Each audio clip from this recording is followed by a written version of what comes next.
बाळ, फ्रीजमधून श्रीखंड काढ ना. आम्ही पूर्वी घरीच बनवायचो श्रीखंड.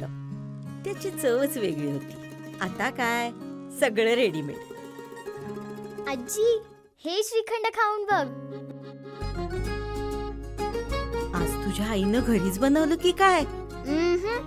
हे आहे गोकुळचं श्रीखंड. अगदी जिभेवर रेंगाळणार. जिभेवरच नाही तर मनावरही रेंगाळणार. गोकुळ श्रीखंड, मनावर रेंगाळणार.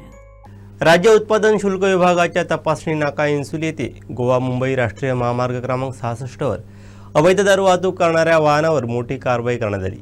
या कारवाईत अंदाजे 22,34,000 रुपयांचा मुद्देमाल जप्त करण्यात आला आहे. मिळालेल्या माहितीनुसार तपासणी नाका इन्सुली येथे 5 एप्रिलला मध्यरात्री 12:30 वाजण्याच्या सुमारास संशयास्पद वाहनाची तपासणी करण्यात आली. या वाहनातून गोवा बनावटीची दारू मोठ्या प्रमाणात वाहतूक केली जात असल्याचं उघड झालं.